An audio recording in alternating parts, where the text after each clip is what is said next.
For nearly a century, the Tennessee Valley Authority has provided electricity to power our homes and businesses.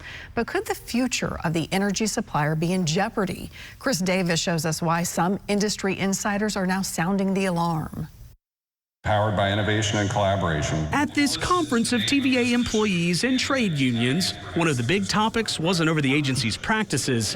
It was whether the energy provider would continue to exist. People in Washington and other places around the country are interested in disrupting what we have here for their own gain. This is the way it was, year after year, in a forgotten part of the United States. The TVA was created in 1933 as a part of the New Deal to help the Tennessee River Valley with flood control. Farms, towns, industries smashed. And low-cost electricity. To use the electric power generated by the dams to develop and rehabilitate industry in the cities. The TVA is a unique federal agency. They are owned by the federal government, but they don't use federal tax dollars. They actually use the money they make from selling electricity.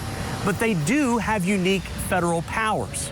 Controversially, they can use the power of eminent domain. We don't like it, not a bit. A recent example of that was the TVA's effort to build a new natural gas plant in Cheatham County. Hey folks, it's your buddy John Rich here. But it drew the ire of this country music singer with deep ties to the area. Either do it on your own, or we eventually take it to the President of the United States, and I'm pretty sure he doesn't like you as it is. Not long after, John Rich claims he called President Trump and convinced him to put pressure on the TVA board.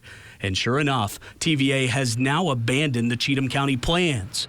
But that move, along with the president firing several members of the TVA board this year, sparked new concerns that he may try to privatize the energy giant. Disruption in the TVA that could lead to privatization or breaking up of TVA and selling off its assets. Steve Farner is a labor leader for some TVA employees. He says TVA is keeping our electricity costs low. They're lower than 80% of the rest of the country. And looking at average electricity costs for residential homes in the Southeast, that's true.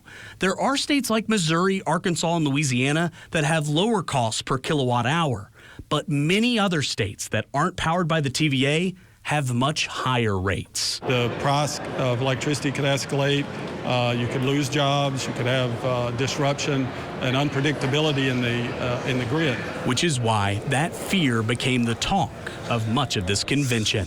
Chris Davis, News Channel 5. It is believed that privatizing TVA altogether would require a vote from Congress. However, it's unclear if a new TVA board could sell off some assets without the legislative branch getting involved.